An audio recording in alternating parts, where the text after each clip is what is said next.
mind is getting slower and my body's in decay. But Franny, you're still beautiful, just like the day we met. I still know that you're coming when I see your silhouette, your silhouette. My legs can't hold my body and my arms are both so weak.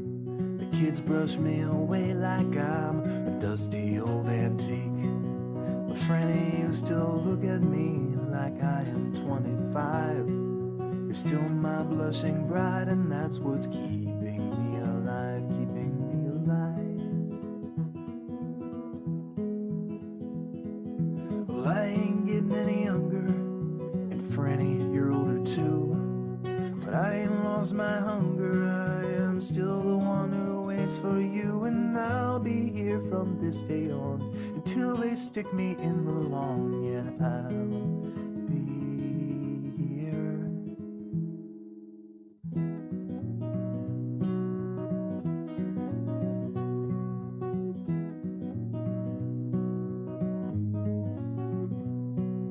Well, there's no time to waste now trying to tell the world goodbye. Yesterday's so far away and tomorrow's all a lie. So Franny, take my hand and let's go live another day. It might not be our last, but it's a step along the way, along the way. Well, I ain't getting any younger, and Franny, you're older too. But I ain't lost my hunger, I'm still the one who waits for you. And I'll be here from this day on, until they stick us in the lawn. Yeah, I'll be. 그러니까 바른소리 청년국회와 이낙연 국회의원님께서 함께하는 청년의 소리 오픈 토크 콘서트를 지금부터 시작하겠습니다. 코로나19 상황으로 인하여 많은 분들을 현장에 모시지 못한 점 양해의 말씀 드립니다. 저는 오늘 사회를 맡은 바른소리 청년국회 의장 곽희근입니다.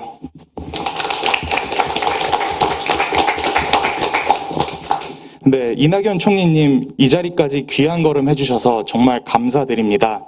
총리님 간단하게 인사 말씀 부탁드리겠습니다. 예, 여러분 반갑습니다.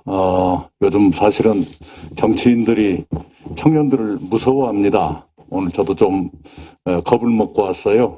그런데 처음은 아니고요. 제가 그동안에 4.7 재보선 참패 이후에 이른바 자명을 하면서 주로 청년들을 많이 배웠고 그동안에 못 들었던 말씀을 많이 들었습니다. 그리고 앞으로도 더 많이 들어야 한다라고 생각하고 있고요. 청년들의 고민을 아는 척해서는 안 된다. 특히 모르면서 아는 척하는 것은 큰 재앙을 부른다 하는 것을 제 경험으로 깨달았습니다.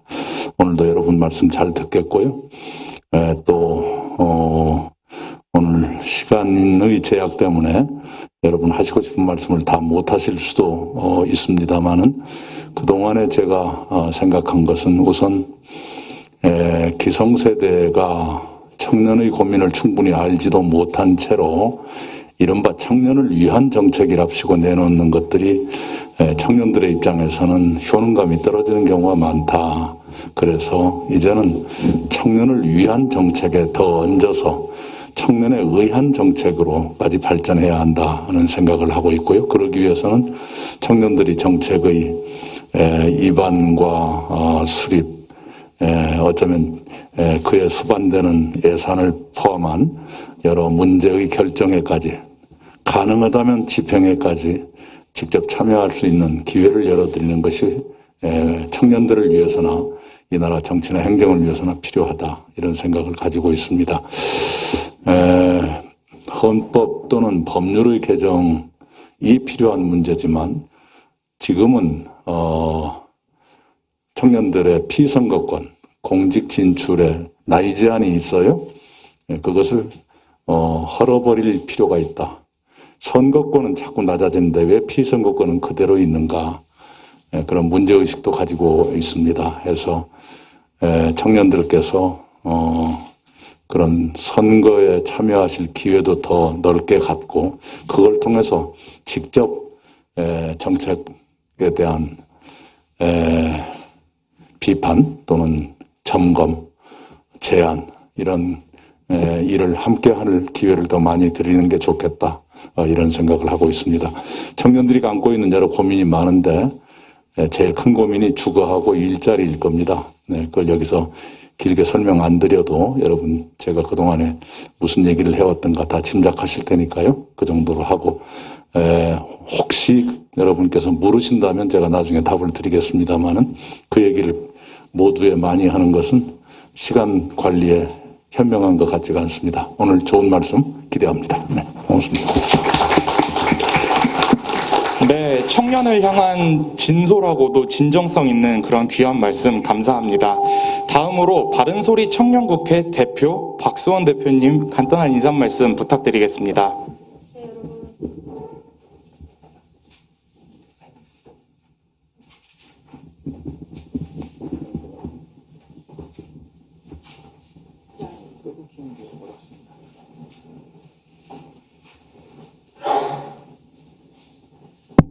네, 준비가 좀 길었네요. 네, 여러분 만나서 반갑습니다. 그리고 먼 길 오셔서 이렇게 기다려 주셨는데 오늘 이 자리를 좀 더 여러분들이 빛낼 수 있고 또 소신 있는 많은 얘기들이 나올 수 있는 그런 자리였으면 좋겠습니다. 아까 방금 또 말씀해 주셨지만 저는 바른소리 청년국회를 설립한 대표 박서원이고요. 제 이름에는 서원이라는 이름에는 참 뜻이 깊은 내용이 들어가 있습니다. 이를 서자에 강이름 원인데요. 아마 이 이름은 한반도 통합과 기결되는 이름인 것 같습니다. 이런 내용들은 앞으로 제가 끊임없이 단체를 성장해 가면서 많은 얘기들을 쌓아갈 것 같은데요. 오늘만큼은 여러분들이 주인공이 돼서 또 청년 정책 그리고 청년에 대한 다양한 얘기들을 진짜 허심탄회하게 할 수 있었으면 좋겠습니다. 사회가 거리터분한 얘기들을 많이 하고 있죠. 근데 그런 문제점들을 단순히 꺼집는 것을 넘어서 저희가 개선할 수 있는 그런 방향으로 갔으면 좋겠습니다. 그리고 그 길을 여러분들이 열었으면 좋겠고 또 대선 후보로 이제 떠오르신 또 성리님과 함께 다양한 얘기들을 했으면 좋겠습니다. 네, 감사합니다. 네, 감사합니다. 다음으로 현장 참석하신 분들 간단한 자기소개 말씀 부탁드리겠습니다. 소속된 위원회와 성명 말씀해 주시면 됩니다. 네, 안녕하십니까. 저는 외교통일 1위원회 위원장 맡고 있는 윤성열입니다. 네, 이렇게 또 이낙연 국회의원님과 또 토크 콘서트를 하게 돼서 너무 영광스럽습니다. 감사합니다. 안녕하십니까. 저도 위원장님과 같이 외교통일국방 제1위원회의 위원으로 활동하고 있는 강민우이고요. 그냥 대한민국의 흔한 공대생 중 한 명이라고 봐주시면 좋을 것 같습니다. 감사합니다. 예, 외교통일국방위원회 1위원회에서 활동하고 있는 김진우입니다. 이제 평소에 되게 존경하시던 위원님이셨는데 눈앞에 뵈게 돼서 되게 기쁘게 생각하고 있습니다. 네, 감사합니다.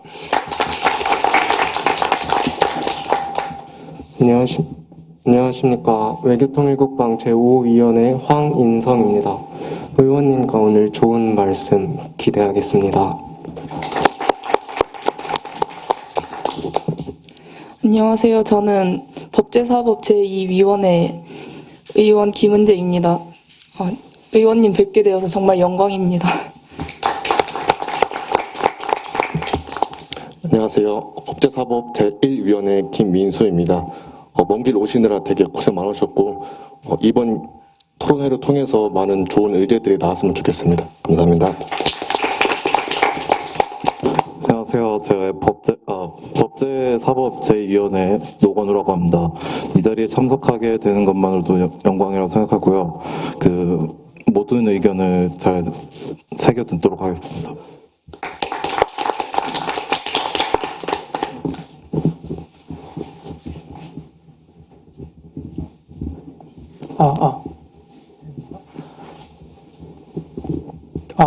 예, 안녕하세요. 저는 법제사법 2위원회 남재준입니다. 오늘 좋은 말씀 많이 드렸으면 좋겠습니다. 네, 안녕하세요. 저는 보건복지주거 제1위원회 간사 박동입니다. 오늘 좋은 자리 만들었으면 좋겠습니다.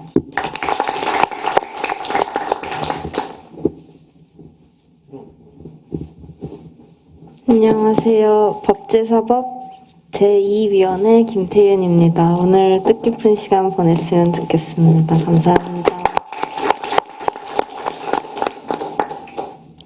안녕하세요. 외교통일국방 제2위원회 신하연입니다.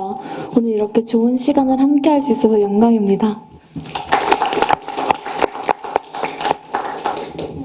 네, 안녕하세요. 외교통일국방위원회 의원 김지혜입니다. 오늘 좋은 말씀 많이 기대하겠습니다. 감사합니다. 예, 안녕하세요. 법제사법 제5위원회 간사 김민석입니다. 네, 오늘 그 의원님 만나 뵈서 정말 영광이라고 생각하고 좋은 말씀 많이 새겨 듣도록 하겠습니다. 예, 감사합니다. 안녕하세요. 외교통일국방 제3위원회 윤세빈입니다. 오늘 말씀 잘 새겨 듣도록 하겠습니다. 감사합니다.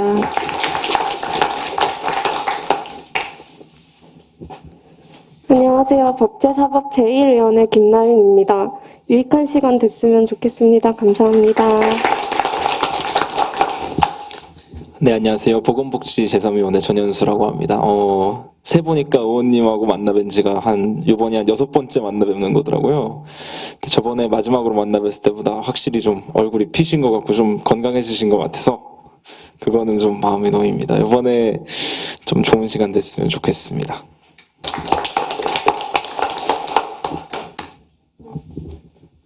네, 안녕하세요. 저 법제사법 제1위원회 김대우라고 합니다. 네, 저희 친척분들하고 저도 전남에서 살았었는데, 네, 이낙연 의원님들 얘기 많이 들었는데 직접 뵈게 돼서 영광스럽습니다.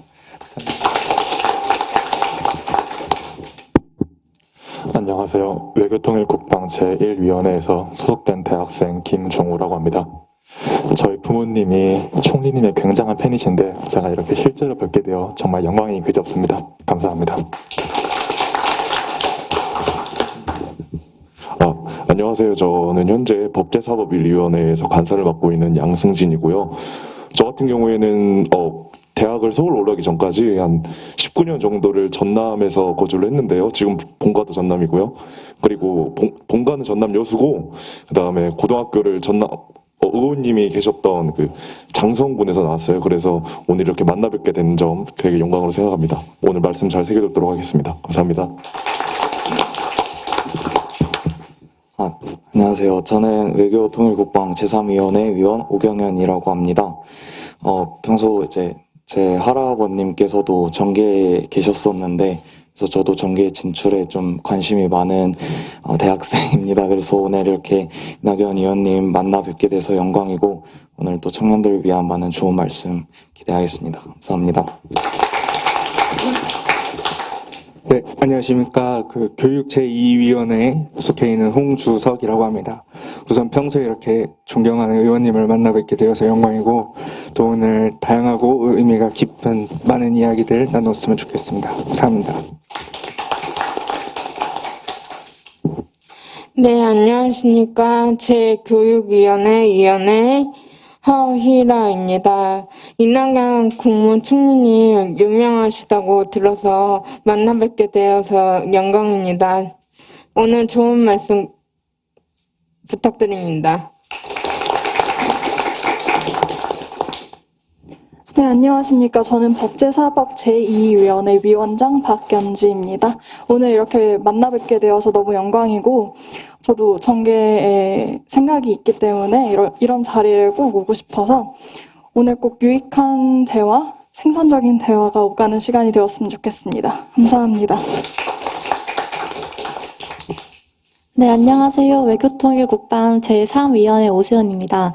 의원님 만나 뵙게 되어서 너무 영광이고 오늘 많은 사람들의 이야기를 들어서 뜻깊은 결과로 의미 있는 시간이 되었으면 좋겠습니다.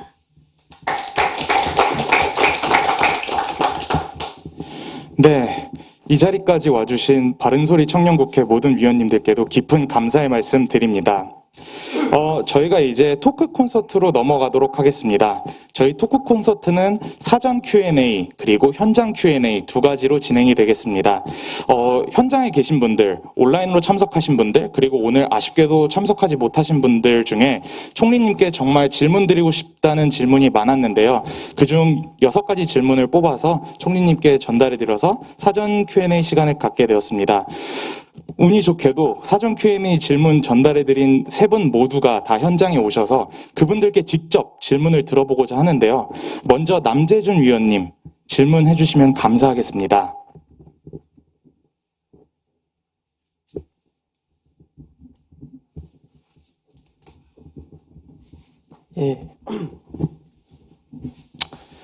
남재준이고요. 제가 늘 질문이 이제 크게 2가지입니다. 다소 공격적일 수 있긴 한데 뭐 특별히 의원님을 싫어하기 때문에 그런 건 아니기 때문에 답변을 잘 해주셨으면 좋겠습니다. 첫 번째 질문은 이렇습니다. 우리나라의 정당은 이념보다는 역사적 경험을 바탕으로 뭉쳐있는 것으로 이해가 많이 됩니다. 더불어민주당은 민주화라는 역사적 경험을 함께한 세대가 주축이 된 정당입니다. 오늘날 민주화 세대가 많은 비판의 직면에 있고 또 시간이 흐르면 후세대의 자리를 내줘야 하는 것이 자명합니다. 그런데 제가 봤을 때는 더불어민주당에 시간이 흐르고 세대가 바뀌어도 변치 않는 비전이 잘 보이지 않는 것 같습니다. 오늘날 민주당이 이렇게 그 정체와 한계를 맞게 된 게 거기로부터 비롯된 게 아닌가 그런 생각을 합니다. 민주당이 자유주의 정당이라고 평가되기도 하지만 그렇게 평가하기에는 민주당은 사회문화 영역에서 중도적이거나 보수적인 입장을 취하는 경우가 많고 경제 영역에서는 개입주의적 경향이 많습니다. 제 생각에 지금 민주당의 주축이 되어 있는 86세대 이후를 대비하기 위해서는 민주당의 새로운 비전의 정립이 필요하다고 생각하는데요. 문제는 의원님이 당대표이실 때 특별히 그런 비전의 어떤 재정립이랄까 그런 것이 보이지 않았다는 것입니다.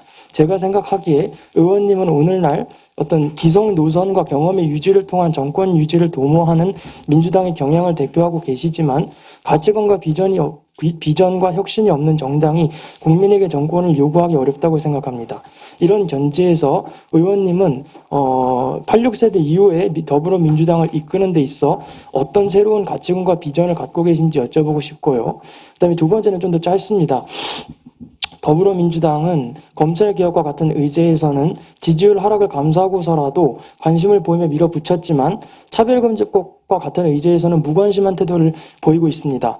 일전에 차별금지법 등 관련 이슈에 대해서 대통령께서 그 사회적 합의가 필요하다 그런 말씀하셨는데요. 사회적 합의를 만들어 나감에 있어서는 정부와 여당의 노력도 필요하다고 생각합니다. 그러나 그간 이 문제와 관련해서 정부와 더불어민주당이 별다른 역할을 하지 않고 무관심한 태도를 보여왔습니다. 우리나라는 OECD 국가 중 터키, 일본과 더불어 유일하게 국가 차원의 차별금지법제가 전무한 나라입니다. 앞으로 차별금지법 문제와 관련해 사회적 합의를 이뤄내 입법을 달성하기 위해서 어떤 노력을 경주하실 것인지 여쭤보고 싶습니다. 이상입니다. 예, 2가지 질문 모두 어려운 것만 골라서 물으셨네요. 첫 번째 것은 이렇지요. 다른 정당이 그렇듯이 민주당도 변함없이 견지하는 철학은 있습니다.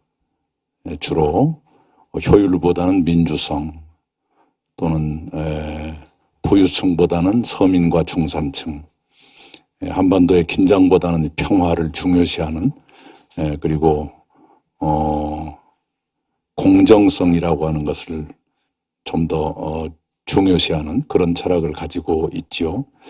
그런데 민주화 세력이 지금 새로운 시대의 과제에 충분히 부응하고 있느냐? 충분히 부응하지 못하고 있다고 생각합니다. 그러면 어떻게 해야 되느냐? 민주주의의 개념 자체가 바뀌고 있지요. 국민들이 원하시는 민주주의가 지금 헌법이 만들어지던 시대 또는 그 이후에 일정 기간까지는 정치적 민주주의를 주로 요구하셨습니다. 대통령을 내 손으로 뽑자라든가 하는 것 등등이죠. 그런데 그것은 이미 달성이 됐고 그 이후의 시대에는 사회경제적 민주주의, 불평등의 완화라든가 또는 저소득층을 도와드리는 일이라든가 최근에 나타나고 있는 새로운 형태의 노동을 어떻게 보호할 것인가 하는 문제라든가 이런 것에는 충분히 부응하지 못하고 있지요. 그 점을 새로운 과제로 생각해야 한다.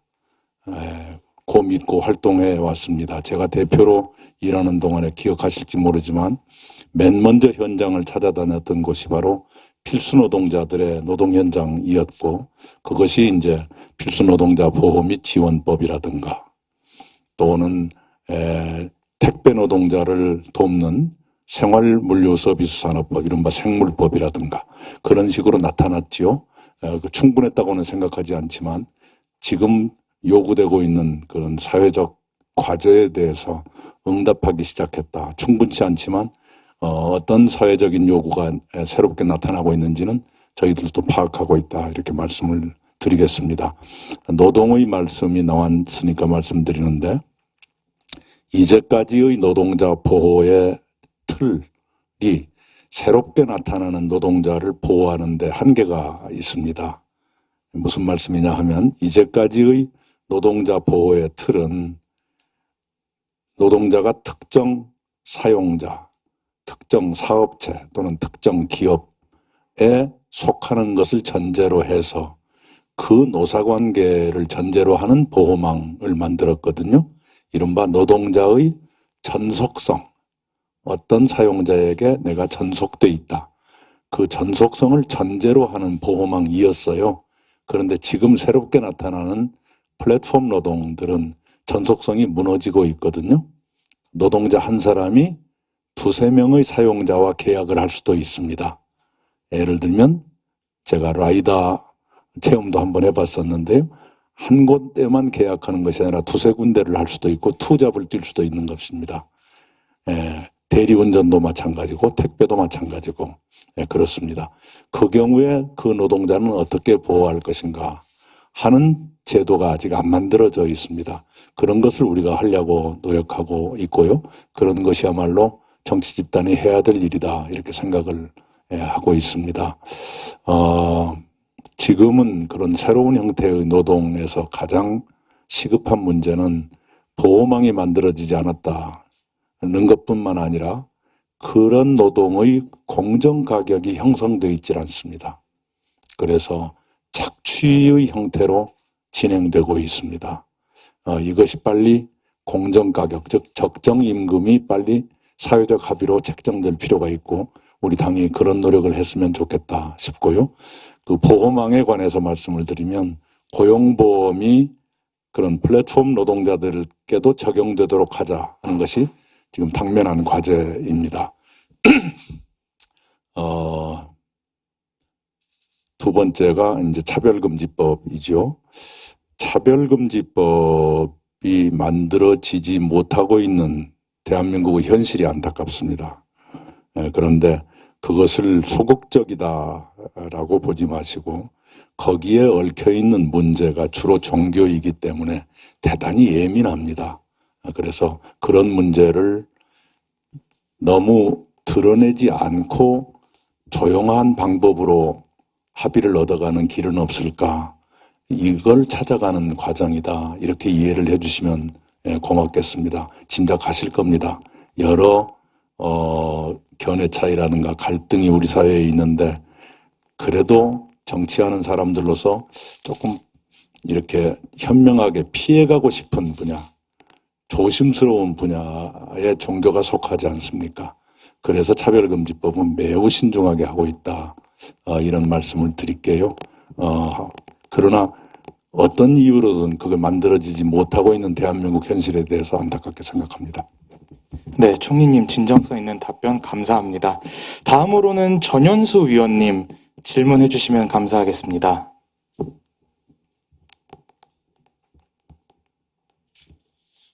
저도 원래 이렇게 좀 사회적으로 좀 의미가 있는 그런 걸 질문을 하고 싶었는데 앞에서 너무 좋은 질문을 해주셔가지고 저는 간단하지만 저는 또 이제 직설적인 거를 이렇게 또 질문을 하도록 하겠습니다. 이제 대통령 선거가 1년 정도, 1년도 안 남았구나. 1년도 남지를 않았고 경선까지 3달 정도밖에 안 남지 않았습니까?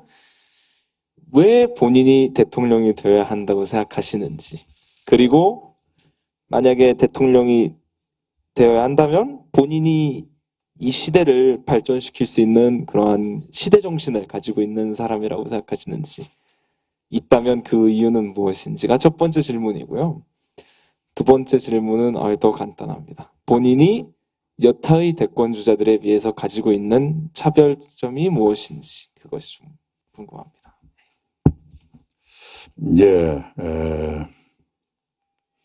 같은 범주의 질문으로 받아들였습니다.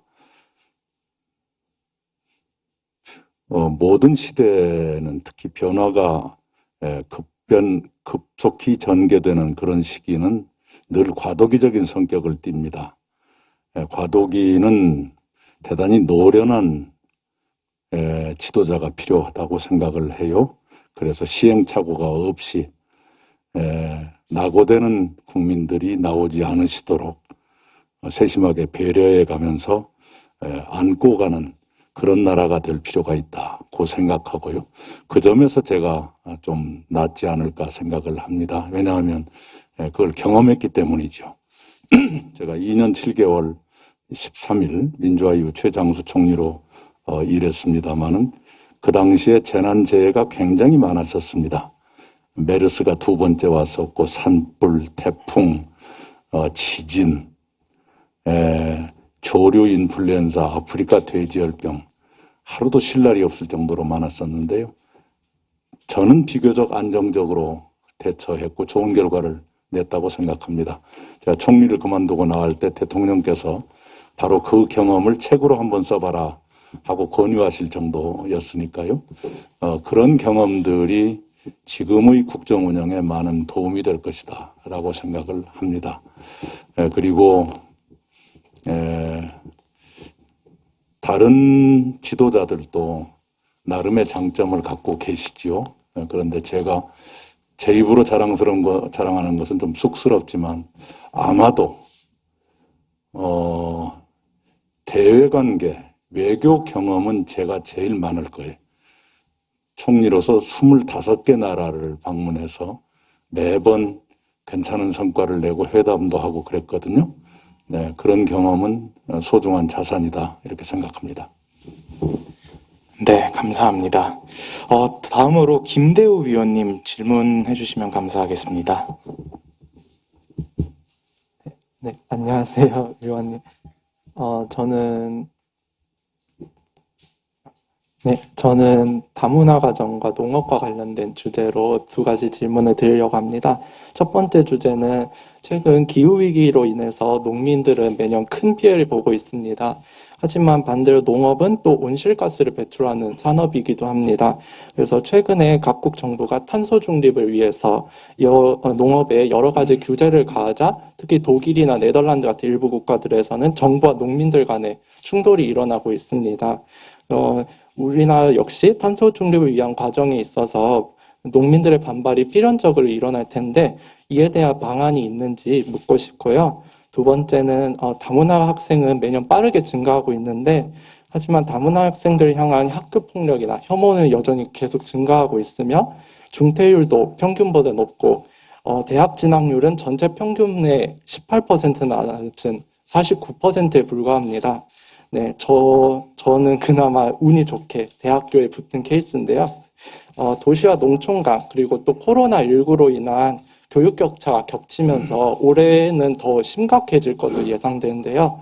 이런 교육 접근성 그리고 인종차별 등으로 불이익을 받고 있는 이 다문화 학생들에 대한 실효성 있는 대책이 있는지 이 점에 대해서 묻고 싶습니다. 네, 우선 농업이지요. 농업은 말씀하신 대로 매우 중요한 산업이지만 사실은 온실가스 배출이라든가 등등 탄소 저감 운동에서 큰 과제를 안고 있는 분야인 건 틀림없습니다.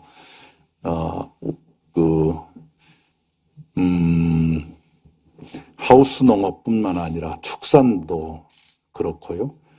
수산업도 많은 그 오염의 요인이 되고 그렇지요. 그래서 앞으로 갈수록 규제가 가해질 수밖에 없습니다. 규제가 가해지면 한편으로는 반발하실 수 있지만 그 규제를 맞춰가려면 비용이 들어가겠죠. 그래 도리가 없습니다. 정부가 지원을 해가면서라도 그 규제에 맞춰가도록 함께 가는 길밖에 없다 이렇게 생각을 합니다. 그리고 이제는 그걸 하지 않고는 농업이건 또는 다른 산업이건 버틸 수가 없는 그런 절박한 상황으로 우리가 가고 있거든요. 네, 그렇게 이해를 해주시면 좋겠고요. 다문화 과정, 최근에 여러분 혹시 그런 뉴스를 보셨는가 모르겠어요. 코로나 백신 가운데 파이자 백신을 만든 사람이 독일로 이민 간 터키 가정의 사람들이었어요. 예, 다문화 가정이었죠. 예, 그러니까 우리가 다문화 가정이 인류에게 또는 그 나라에게 소중한 자산일 수도 있다. 이런 생각을 함께 가졌으면 좋겠습니다. 이 말씀을 먼저 드리고 싶어요. 그리고 다문화 가정에 대해서는 기본적으로 우리 사회의 약자이시니까 불편함을 안고 살아가는 분들이니까 그것에 대한 도움이 필요할 거라고 생각합니다. 그 도움은 이제 재정적인 도움도 있지만 사람들의 마음속에 있는 도움 있지 않습니까? 정말로 이제 국경이 없어졌거든요. 부엌에서도 없어졌고 안방에서도 없어졌고 식탁에서도 없어졌어요. 국경이 없습니다. 그런데 어디에 남아있느냐? 사람들 마음속에 남아있어요. 그걸 허물어야죠. 그래서 그것을 초등학생 또는 그 이전부터 함께 사는 그런 일상이 되도록 했으면 좋겠다 이런 생각을 합니다. 네, 감사합니다. 이것으로 저희가 사전에 준비한 사전 질문은 모두 마무리되었습니다.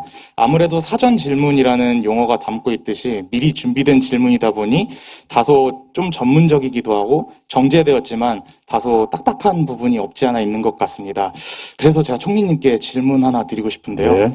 총리님께서 최근에 책을 하나 써주셨는데 제가 이걸 가서 샀는데 역시나 인기가 많아서 메인 딱 앞에 전시가 되어 있더라고요. 네, 그래서 한번 읽어봤는데 총리님에 대해서 조금 더 많이 알게 된 것 같았습니다. 그냥 단순히 전남지사, 기자 출신, 총리, 당대표 하신 분 이렇게만 알았는데 어렸을 때 다소 좀 불우한 어려운 환경에 계셨지만 뭐 서울대학교 법학과에 진학하시고 그 이후에 지금의 이러한 커리어를 쌓으신 거 보면 대단히 입지전적인 분이 아닌가 라는 생각을 하게 됐는데요. 반대로 말하면 인간적인 면모는 과연 무엇인가라는 생각도 하게 되었습니다. 저희 대학생들 그리고 청년들이 살다 보면 이제 뭐 친구들과 술도 한잔하고 이러다 보면은 다음날 수업 시간에 가야 되는데 자버렸네 해서 지각을 하거나 결석을 하거나 이런 인간적인 면모를 서로에게 과시를 하는데요. 총리님께서 대학 재학 중에 혹은 청년의 시대 때 보이셨던, 갖고 계셨던 인간적인 면모는 과연 무엇인지 감히 여쭙고 싶습니다. 그 인간이라는 말씀이 뭔가 좀 사고 치는 거 이런 걸 인간 제가 성북동에 잠깐 하숙했을 때 하숙집 아주머니께 큰 잘못을 저질렀어요. 김장을 하시려고 김장소를 준비해 두셨거든요. 김장소가 소주 안주로 정말 좋습니다. 제가 아주머니가 이렇게 하루 종일 고생하시고 고단해서 주무시는 그 틈을 타서 부엌에 가서 소를 잔뜩 갖다가 소주 한 대를 사다가 옆방 친구하고 밤새도록 마셨거든요. 다음 날 아침에 딱 보시더니 어떤 놈의 자식이 이랬느냐고 우리 얼른 도망간 적이 있어요. 공개적으로 사과드립니다.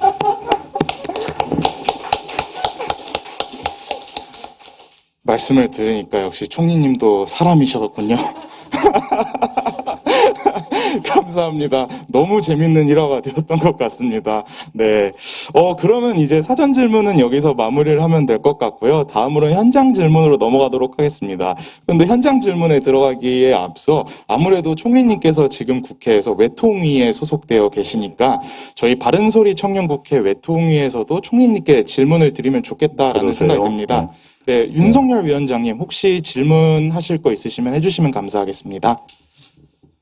네, 일단 저희 위원회에서 이낙연 의원님께 크게 두 가지 주제를 가지고 토론을 하고 또 의견을 여쭙고자 합니다. 그리고 두 가지 의제는 위안부 문제와 그리고 국방 안보에 관련된 내용입니다. 특히 이 위안부 문제의 경우에는 두 가지로 또 다시 한번 나눠서 생각해 볼 수 있겠습니다. 첫 번째로 일본군 위안부 피해자들에 대한 명확한 구분이 그 첫 번째이고, 두 번째는 위안부 피해자 기림비에 대해서 명단에 누락된 할머님들에 대한 조치와 국가적 차원에서의 후속 조치에 대한 의견을 여쭙고자 합니다. 일단 먼저 위안부 문제에 관련해서 저희 위원회 의원님들과 의견을 먼저 나누고 그 다음에 총리님의 의견을 듣는 형식으로 해보겠습니다. 이게 매통위 1위원회 김진우입니다. 2020년 5월 25일에 위안부 피해자 할머니의 인터뷰 내용을 보면 분명히 피해자분들은 정신대와 위안부 용어를 명백히 구분하여 사용해달라고 강하게 요청하셨습니다. 그럼에도 불구하고 2021년 대구 정신대 할머니와 함께하는 시민모임이라는 단체에서 6월 위안부 피해자 추모의 날 행사를 실시하여 정신대와 위안부를 명백히 구분해달라는 피해자들의 의견을 받아들이지 않는 사태가 벌어졌습니다. 저는 태영호 의원님께서 말씀하신 피해자의 의견이 가장 중심이 되어야 한다는 의견에 동의합니다. 단체에서 아무리 피해자를 돕기 위해 활동을 하려도 피해자의 마음에 들지 않으면 하지 않는 것보다 못하다라고 생각합니다. 얼마 전 저희 외통위 1위원장님께서 직접 피해자 할머니를 뵈러 갔었는데 2020년 회견에서 말씀하셨던 대로 정신대와 위안부의 구분을 명확히 해달라는 입장이셨습니다. 저희가 전 총리님께 부탁드리는 것은 다시는 이러한 문제가 발생하지 않도록 확실한 성문 입법을 통해 정신대와 위안부가 동일시되지 않게 명백한 구분화를 해달라는 겁니다. 일본 제국에 의해서 상처를 입고 같은 민족단체인 정의회의 피해자 할머니는 이미 수차례 가슴에 대못을 박으셨습니다. 저희는 완전한 문제 해결을 하지 못할지라도 적어도 더 이상 할머니의 마음에 대못을 박는 것을 멈추게 해야 되지 않겠냐는 겁니다. 전 총리님께서는 이번 청년들의 의견을 꼭 가져가셔서 강한 추진력으로 입법을 통해 위안부 피해자들의 상처를 조금이나마 덜어줬으면 좋겠습니다. 저의 발언은 여기까지입니다. 감사합니다. 자, 이렇게 저희 위원회의 김진우 의원님의 발언이었고요. 다음으로는 저희 위원회 강민우 의원님께서 이 위안부 문제에 대해서 위안부 문제에 대한 단어 사용에 대해서 좀 더 구체적으로 설명해 드리도록 하겠습니다. 네, 안녕하세요. 외교통일국방 제1위원회 강민우입니다. 앞서서 김진우 의원님이 말씀해 주신 것처럼 정신대와 위안부라는 단어를 피해자 할머님들이 꼭 구분을 해달라고 이야기를 하고 계신데 그 부분에 대해서 조금 상세한 설명을 드리려고 발표를 하게 되었습니다. 정신대, 위안부에 대한 단어 이슈는 사실 매우 중요한 사안임에도 크게 공론화가 되고 있지 않은 상황입니다. 정신대를 한자로 풀이하면 빼어날 정, 몸, 신, 무리, 대자를 사용하고 있으며 이를 직역하면 어떤 목적을 위해 자진해서 몸을 바치는 부대라고 해석할 수 있습니다. 일본 내에서도 이런 뜻으로 사용하고 있습니다. 그런데 국내 사전을 찾아보면 이러한 정신대의 의미를 찾아보면 태평양 전쟁 때 일제가 식민지 여성들을 강제로 동원하여 만든 무리라는 의미로 적혀 있습니다. 원래 한자에는 존재하지 않았던 여성의 의미가 추가되며 이에 따라서 이에 대한 영어 번역이 comfort woman으로 되었습니다. 이는 원래 강제징용 피해자들을 일컫는 정신대라는 용어였음에도 결국 comfort woman이 위안부에 대한 또 다른 영어 단어이죠. 그래서 위안부와 같은 의미를 혼재하고 있는 그러한 복잡한 단어가 되었습니다. 때문에 일본과 더불어 국내외적 대화 그리고 해석의 용이를 위해서라도 또 앞서 말씀하신 것처럼 위안부 피해자 할머님들의 의지를 위해서라도 위안부와 정신대의 의미를 명확히 구분하고 정립해야 한다는 게 저희 위원회 생각입니다. 이 내용과 관련해서 제가 구체적으로 좀 더 정리를 해드리고 그 다음에 이제 기념비 관련해서 다시 한번 말씀을 드리겠습니다.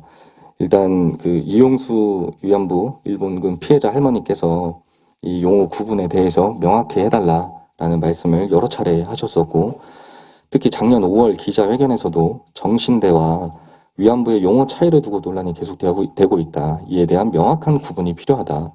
즉, 정신대와 일본군 위안부는 엄연히 다른 용어다라고 주장을 하고 계십니다. 정신대에 대해서 조금 더 부연 설명해드리면, 정신대는 공장으로 일하러 간 노동자지만 위안부 피해자 할머님들은 강제로 성착취를 당한 피해자이므로 다르게 써야 한다는 주장입니다. 즉, 실제 여성가족부 이 역사관에 따르면 정신대는 천황을 위해 솔선해서 몸을 바치는 부대라는 뜻으로 노동착취에 가깝습니다. 일본군 위안부가 성착취를 위해 만들어진 용어라는 점에서 차이가 있는 것입니다.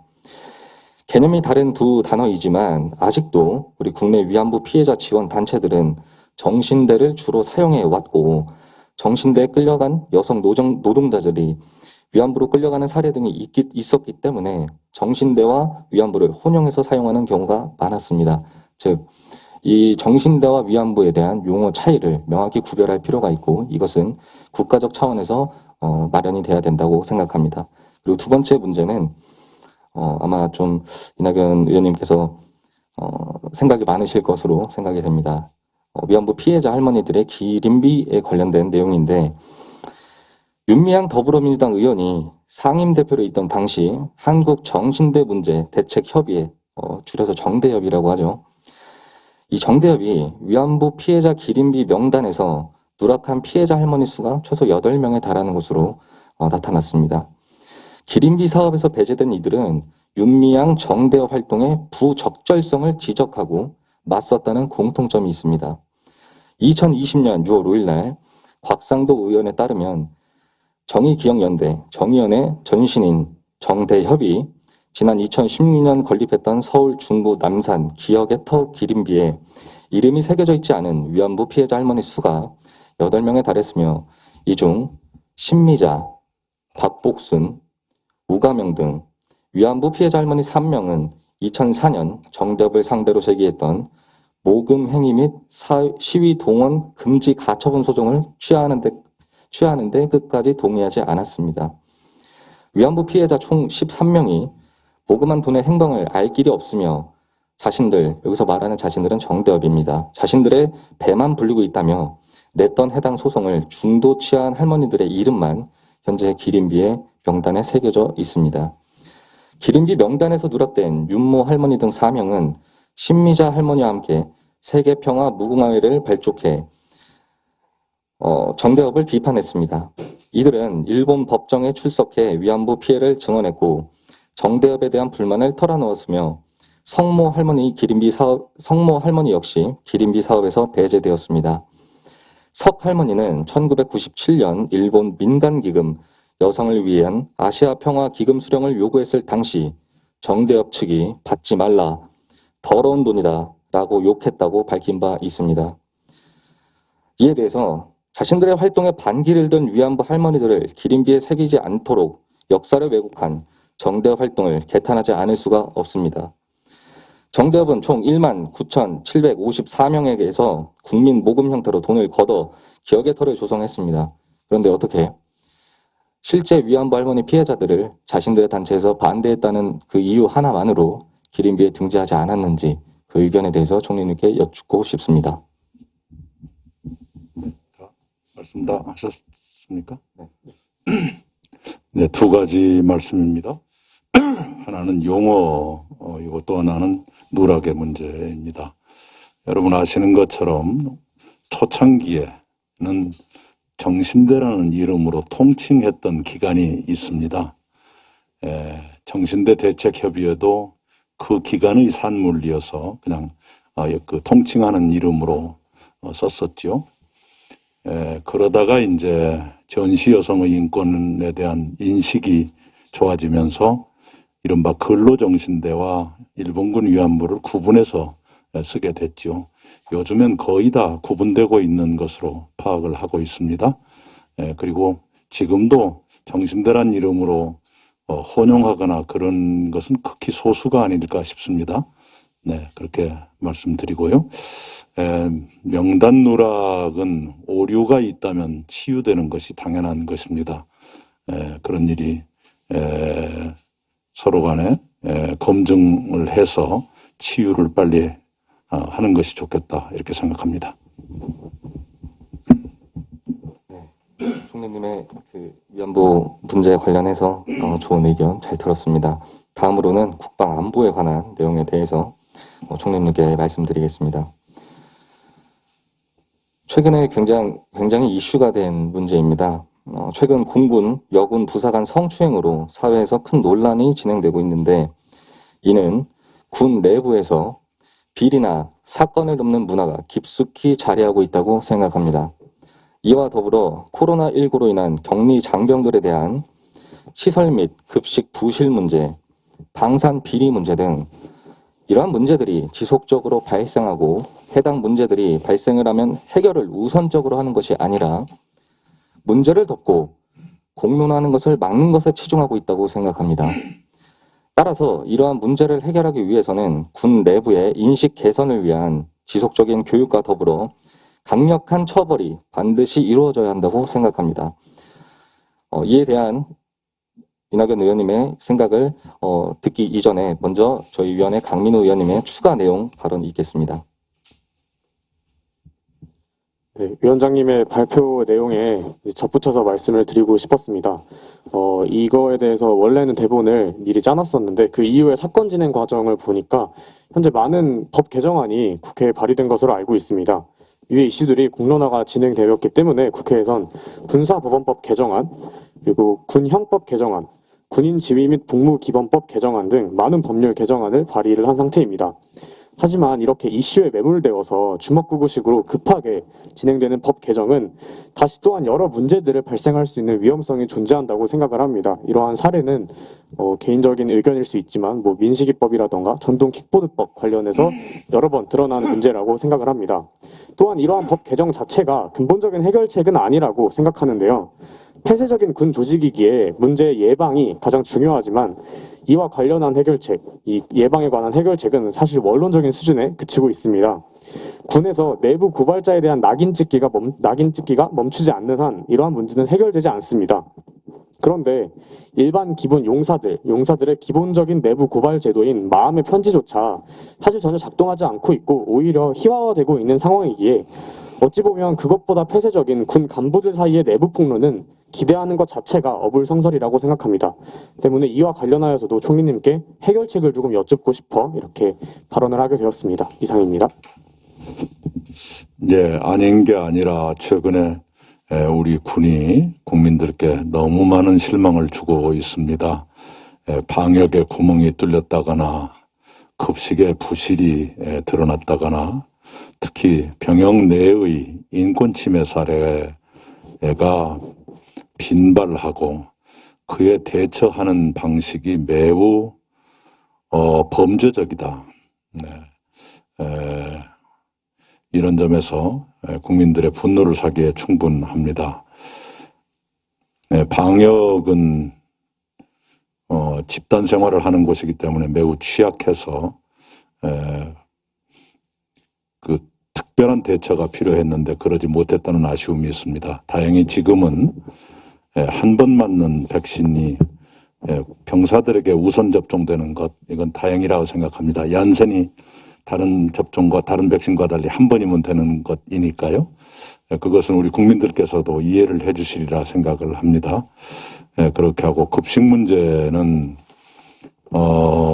비용을 올려서라도 제대로 해야 됩니다. 지금 우리 사병들, 장병들이 그런 음식을 먹으면서 참을 수 있는 그런 상태가 아니라는 것 다 알 것 아닙니까?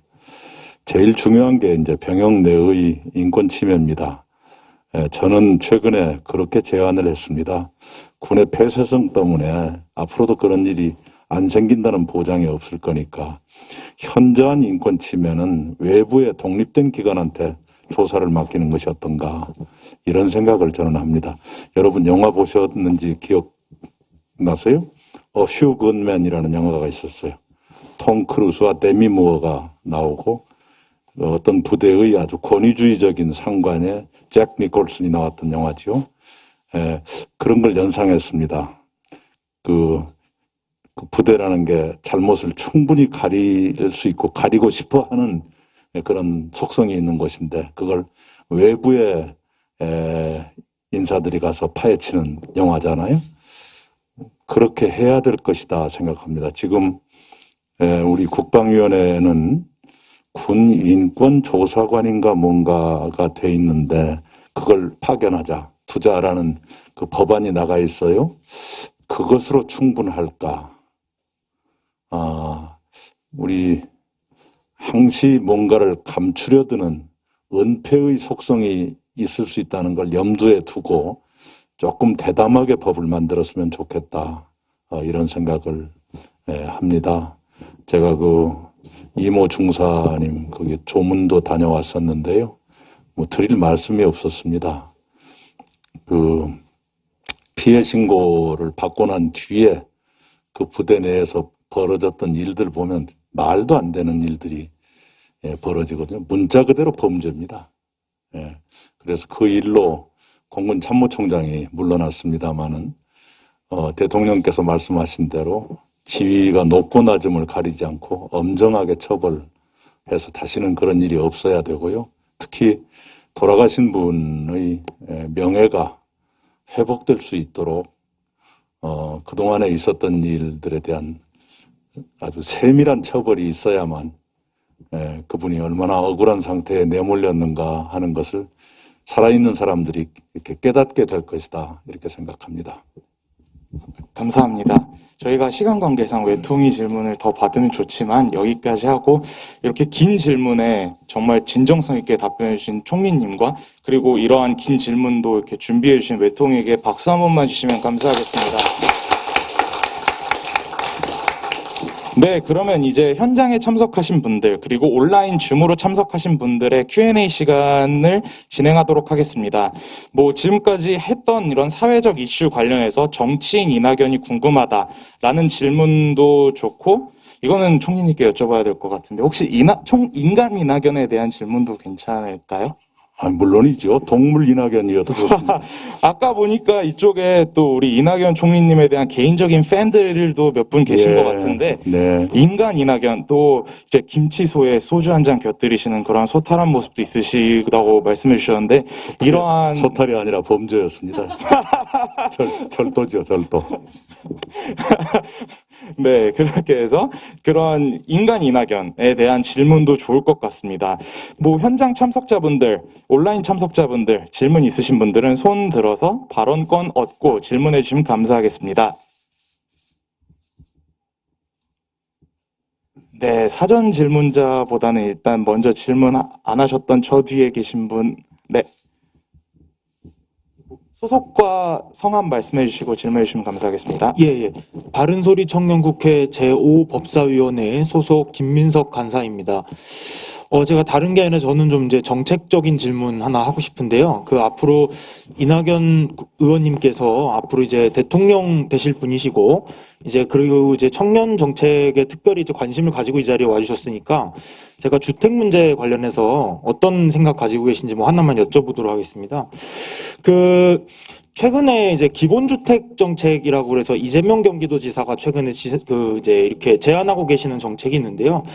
이 정책에 관해서 좀 여쭤보고 싶습니다. 제가 광진구 청년정책 네트워크에서 활동을 하고 있는데 이제 저희 주거분과에서 활동을 하고 있습니다. 근데 이제 이런 얘기가 나왔어요. 그래서 어떤 얘기가 나왔냐면 임대주택에 사는 것과 기간에 제한이 없다고 가정했을 때 임대주택에 사는 것과 자가주택을 소유하는 것 중에 어떤 것을 선호하냐 이제 분과위원들한테 이런 질문이 나왔는데 저희 분과위원들께서 이렇게 답변을 하셨습니다.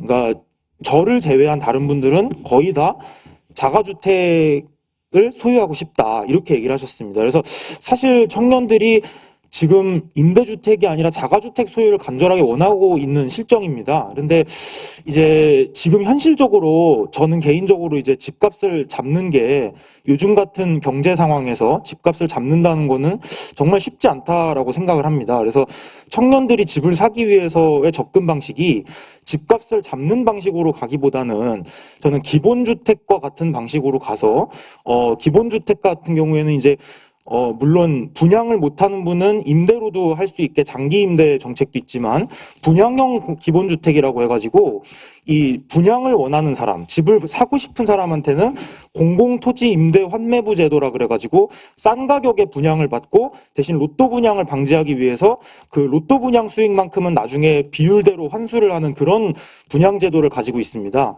그래서 이 이재명 경기도지사께서 최근 제안하시는 이 기본주택 정책이 저는 집을 가지고 싶은 청년한테도 도움이 되고 집을 살 돈이 없어서 임대주택을 살아야 하는 청년한테도 도움이 된다고 생각을 합니다. 그래서 그 예전에 이재명 지사 기본 시리즈 중에 기본소득에 대해서는 반대 의사를 말씀하셨는데 기본주택에 대해서는 혹시 어떻게 생각을 하시는지 그 입장을 여쭤보고 싶습니다. 예, 우선은 공공주택의 다른 표현이지요. 네, 그래서 공공주택에도 임대가 있고 분양이 있어요. 그래서 따로 말씀 안 드려도 되고요. 정부 정책에 이미 포함되어 있는 것들입니다. 우선은 청년주택에서 청년들이 주택난에 많이 몰리게 된 원인은 이런 데 있지요. 주택당국이 1인 가구의 폭발적 증가를 충분히 예측하고 대비했어야 하는데 그러지 못했어요. 1인 가구가 모든 연령층에서 증가하거든요. 노년층은 사별로, 중년층은 이혼 등의 사유로 1인 가구가 증가하고요. 청년층은 부모로부터 독립을 한다든가 또는 지방에 있는 청년이 수도권으로 온다든가 할 경우에 1인 가구 수요가 늘어나죠. 예전에는 지방의 청년이 서울로 오면 친척 집에 그냥 끼어서 잤거든요. 저도 저희 세탁소 하는 외삼촌의 내외분과 외삼촌이 낳으신 삼형제 그리고 저 한 방에 6명이 끼어서 잔 적도 있고 그래요. 근데 지금 청년들은 그렇게는 안 하지 않습니까? 그래서 1인 가구 전용 주택이 굉장히 많이 필요한데 그걸 충분히 공급하지 못했다는 것이 커다란 그 실책 중에 하나였습니다. 거기에 대해서는 기본적으로 공공이 많은 역할을 해야죠. 좀 여유가 있는 청년이라면 LTV 같은 금융규제를 완화해서 은행 빚을 많이 껴안고 살 수 있는 그런 민간주택도 살 수 있는 기회는 있겠지만 대다수의 청년들은 그 정도가 아닐 거예요. 결국은 공공주택인데 공공주택도 토지 환매부라든가 그런 것은 이른바 반값 아파트이지요. 그것도 있고 임대도 있습니다. 이 반값 아파트와 임대는 정도의 차이가 있는데요. 반값 아파트라고 해서 이렇게 대단히 매력적이냐면 그것은 아니고요. 내 재산이라는 느낌이 좀 덜 들거든요. 반값이기 때문에. 그리고 재산으로서 이렇게 가격이 마구 올라가는 그 맛도 좀 덜할 것 아니겠어요. 그러나 당장의 방법은 그런 방법 중에 어떤 것을 선택할 수밖에요. 그래서 지금 당에서 연구하고 있는 것 중에 하나는 반값보다 더 낮은 가격으로 내가 일정한 돈을 내면 내가 한 10년 정도 살다가 내가 그걸 분양받을 수 있는 로또 분양을 막기 위해서 반반으로 할 것인가 그 차익을 아니면 75% 정도를 입주자에게 드릴 것인가 이것은 앞으로 조금 더 계산을 해봐야 됩니다. 그런 방식이 연구되고 있다 이 말씀을 드리고요. 임대주택이 충분히 만족스럽지 못하겠지요. 그러나 사다리로서의 역할은 할 수 있다. 그것이 내 인생의 마지막 주택이 아니라 이제 시작이니까 아주 그 저렴한 가격으로 시작할 수 있다면 또 그 나름의 가치가 있지 않겠는가 이렇게 생각합니다. 그런 것들의 조합을 잘해서 수요에 맞게 해드리는 것 그게 중요하다 이렇게 생각을 하고요. 관건은 지속적인 공급의 확대. 그게 한 10년 걸릴지 모르겠습니다. 그래서 제가 내놓은 정책은 아예 지금 국토교통부에 주택이 작은 부분으로 들어가 있는데 그러지 말고 아예 주택부를 만들자. 주거 문제가 해결될 때까지는 주택부로 해서 10년이건 20년이건 지속적으로 그것만 맡아서 더 이상 주거가 누구에게는 돈벌이 수단이고 누구에게는 절망의 원인이 되는 그런 세상을 끝내자. 그런 생각을 가지고 있습니다. 네, 감사합니다. 이제 온라인에서도 질문이 들어왔다고 하는데요. 저희가 이제 제한된 시간에 많은 분들에게 질문 기회를 드리고자 질문은 좀 짧고 컴팩트 있게 해주시면 감사하겠습니다. 지금 어떤 분 질문 들어오셨나요? 제가 성함이 잘 안 보여서 천혁진님인가요? 네, 천혁진님 마이크 켜주시고 질문해 주시면 감사하겠습니다. 여보세요. 잘 들리나요? 네, 잘 들립니다. 네, 안녕하십니까. 의원님, 저는 외교통일국방위원회 사위원회에 소속되어 있는 천혁진이라고 합니다. 제가 일단 참석해서 질문을 드렸어야 되는데 지금 일을 하고 있어서 참석을 못한 점에 대해서 죄송하다고 말씀드리고 싶습니다. 네. 바로 질문 드리겠습니다. 저번에 전역 장병들에게 3천만 원씩 지원해 준다고 하셨는데 이와 관련된 질문입니다. 저는 개인적으로 전역 후에 3천만 원을 주기보다는 현재 병복무자들은 최저임금도 못 받는 상황입니다. 최저임금보다 낮은 금액의 봉급을 받는데 저는 이 최저임금을 현실화시키는 방안 그리고 현재 제가 잘못 알고 있는 상황일 수도 있지만 현재 군인들은 4대 보험과 고용보험에 적용이 되지 않고 있습니다. 그렇기 때문에 저는 이러한 고용보험과 4대 보험을 적용시켜주는 게 더 낫다고 생각하고 또 이 3천만 원 정도의 지원을 해주는 것이 간부들에게도 적용되는지 궁금합니다. 간부들에게도 적용이 된다면 예산이 많이 필요할 텐데 이 예산을 어떻게 마련할 것인지 궁금합니다. 네. 예, 우선은 그 사회 출발 자금을 드리고 싶은 대상은 징집된 사병입니다. 영장 받아서 들어간 사람들이지요. 그리고 그것을 어떻게 할 것인가.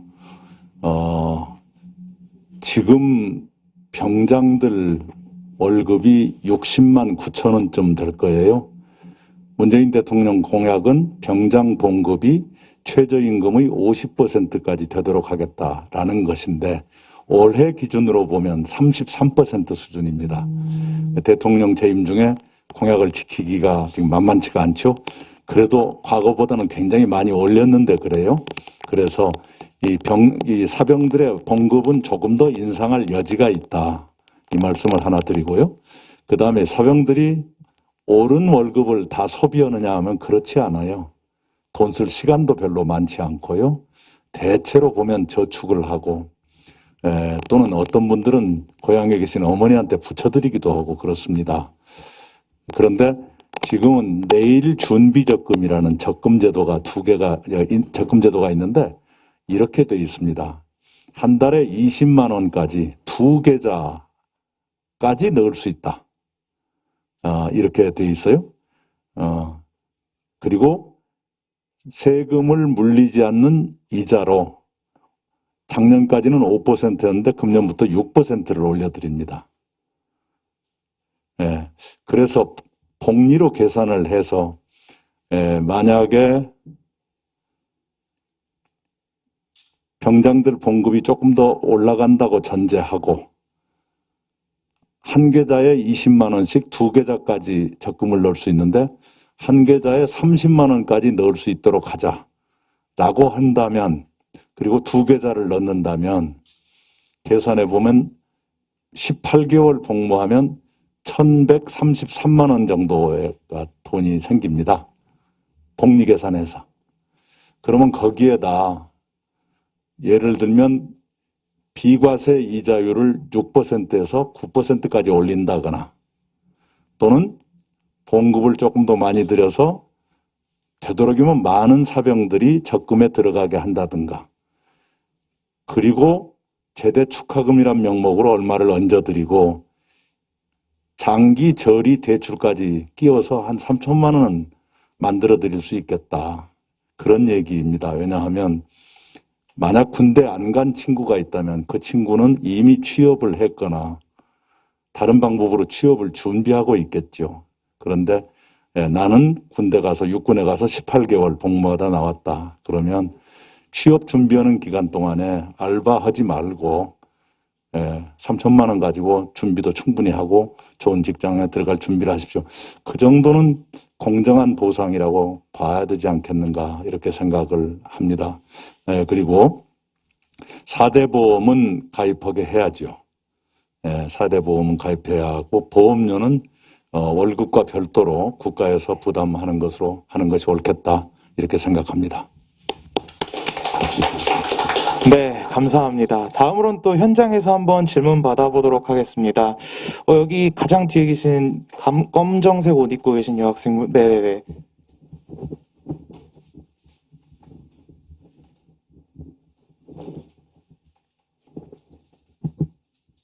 네, 저는 법제사법위원회 제2위원회 위원장 박연지라고 합니다.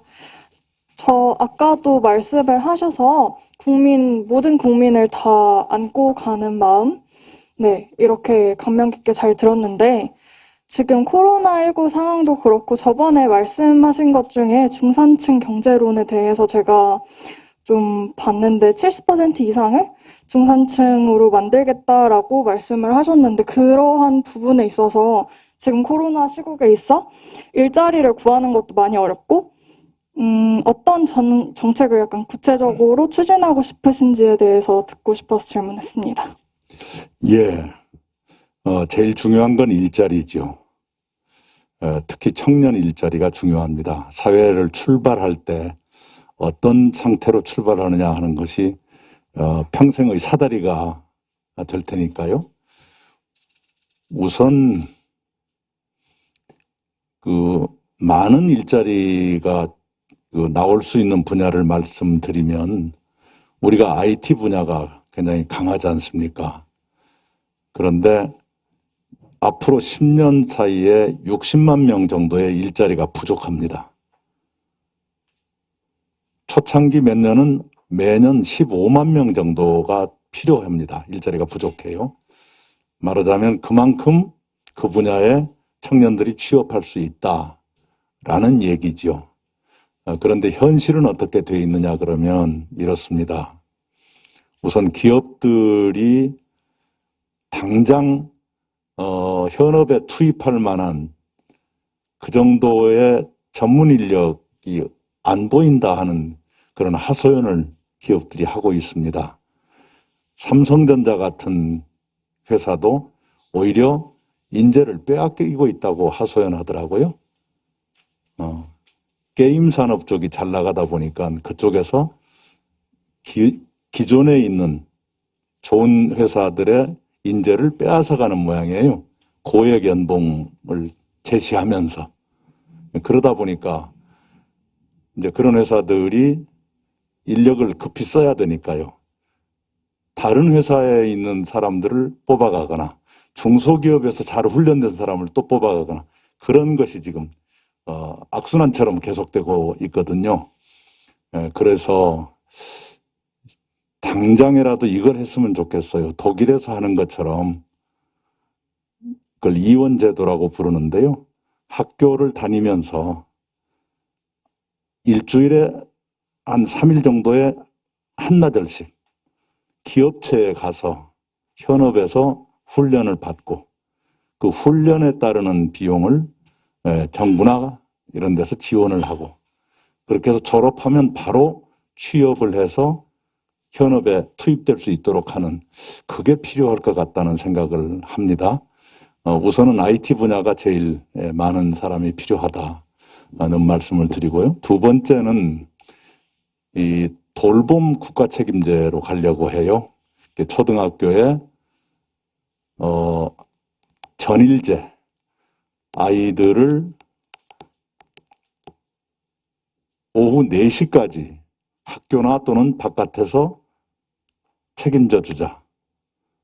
그리고 좀 더 준비가 되면 2030년 정도가 된다면 부모님 중에 한 분이 퇴근하는 시간까지 아이를 바깥에서 돌봐주자. 주로 학교가 되겠지만. 그리고 이제 유치원이나 어린이집에서는 돌봄교사 한 분당 아이들 숫자를 지금 평균 18명입니다. 말이 안 되지요? 5명 이내로 줄이자. 그래서 아이들이 좀 더 충실한 돌봄을 받도록 하자. 예. 이제 이렇게 돼가면 제가 이 얘기를 굉장히 압축하고 있어요. 이렇게 되면 우선 여성들의 경력 단절이 줄어들 수 있겠죠. 그리고 부모님 중에 누군가가 아이 때문에 직장을 그만두는 일이 줄어들 것이기 때문에 가정 경제의 타격이 그만큼 줄어들겠죠. 그리고 아이가 우선 좋겠죠. 거기다 플러스 좋은 것은 청년들의 일자리가 늘어날 거예요. 초등학교 선생님이라든가 또는 돌봄교사 수요가 늘어날 것 아닙니까? 예를 들어서 어린이집이나 유치원에 돌봄 선생님 한 분당 18명인데 5명으로 줄이자 그러면 선생님이 3배로 늘어나야 되잖아요. 그리고 청년들께 여쭤보니까 그런 일이라면 할 수 있다는 생각이 많은 것 같아요. 단지 이제 처우 개선이 필요합니다. 학교 선생님에 비해서 유치원이나 어린이집 그 돌봄 선생님이 지금 처우가 한 80% 수준인데요. 그것은 개선해야 한다고 생각해요. 왜냐하면 공부를 가리키는 것보다 아이들 돌보는 게 더 어려울 겁니다. 아마도. 그런데 왜 그런 처우의 차이가 있는가 했더니 제가 잘못 들었는지 몰라도 4년제를 학교를 다녔느냐 요 문제가 관련이 된다고 그래요. 그래서 그건 좀 이상하지 않는가. 예를 들어서 우리가 택시를 탔는데 택시 운전수가 대졸이면 택시 요금을 더 내야 되나요? 그건 좀 이상하다. 동일 노동이면 동일 임금을 드리는 게 옳지 않는가 싶은데 그건 조금 더 미묘한 문제라 좀 더 고려할 필요가 있긴 있겠습니다만 하여간 어린이집이나 유치원 선생님들의 처우를 개선할 필요가 있다. 이것은 제가 말씀드릴 수 있겠고요. 그런 등등에서 일자리가 좀 생겨야 되고 또 하나는 우리가 이제 현재는 중산층이 57% 정도로 가늘어지고 있습니다. 그리고 우리 사회의 큰 과제 중에 하나가 소득 계층으로 볼 때 위로 올라가기가 힘들어요. 거기도 유리천장이 있어요. 아래로 떨어지기는 쉽습니다. 구멍이 숭숭 뚫려 있어요. 그래서 위로 올라가기가 더 쉽게 하고 아래로는 떨어지지 않게 받쳐주는 것이 있어야 되겠죠. 아래로 떨어지지 않게 받쳐주는 것이 신복지입니다. 그리고 위로 올라가기 쉽게 하려면 불평등의 원인이 되는 몇 가지 구조를 고쳐야 돼요. 주로 자산소득 격차. 아버지나 할아버지한테 물려받은 땅 때문에 계속 누군가는 돈이 늘어난다든가 이런 것을 완화하는 방법이 있어야 한다. 자세한 얘기는 나중에 해드리겠습니다만 그런 생각을 가지고 있습니다. 네, 감사합니다. 총리님께서 말씀하신 신복지가 더 궁금하시다면 이 책에 나와 있더라고요. 읽어보시길 바라겠습니다. 온라인에 또 질문자께서 질문이 들어왔다고 하는데 이바다 위원님 맞으신가요? 네, 안녕하세요. 들리시나요? 네, 잘 들립니다. 네, 저는 바른소리 청년국회 외교통일국방위원회 이바다라고 합니다. 저는 위원님이 속하신 거대 양당이 아닌 작은 정당에 소속되어 있는 사람이고 민주주의의 정당 정치는 갈등이 아닌 협력이라는 가치를 가지고 의원님과 함께 이번 간담회 자리를 갖게 되어서 매우 영광이라고 생각합니다. 저는 국가보안법과 관련된 질문을 드리고 싶은데요. 최근 7조 폐지와 함께 국가보안법 전면 폐지 법안이 논의가 되고 있고 얼마 전에 국회 청원이 10만 달성된 것으로 알고 있습니다. 저에게는 굉장히 기쁜 소식인데 이렇게 폐지 운동이 진행되고 있는 와중에도 여전히 국보법에 의한 수사와 기소가 이뤄지고 있는데 대권 주자로서 국가보안법 전면 폐지 운동에 대해서 어떻게 생각하고 계신지 여쭙고 싶습니다. 예, 2003년, 4년 그 무렵에 국회를 뜨겁게 달구었던 쟁점이 바로 국가보안법이었어요. 그때에 비하면 지금 한반도 상황은 많이 개선됐죠. 그러나 우리 사회의 의식은 그만큼 변화했다고 보이지는 않네요. 요컨대 그 당시에 국가보안법을 완전 폐지할 것인가, 단계적으로 개선해 갈 것인가, 싸우다가 완전 폐지를 하기로 여당이 방침을 정하면서 결과적으로는 아무것도 못한 결과가 되었거든요. 그런 과거를 살펴가면서 지혜롭게 했으면 좋겠다, 이런 생각입니다. 네, 감사합니다. 그럼 다시 현장으로 돌아와서 현장에서 질문 있으신 분 있으실까요? 맨 앞에 검은색 옷 입으신 분.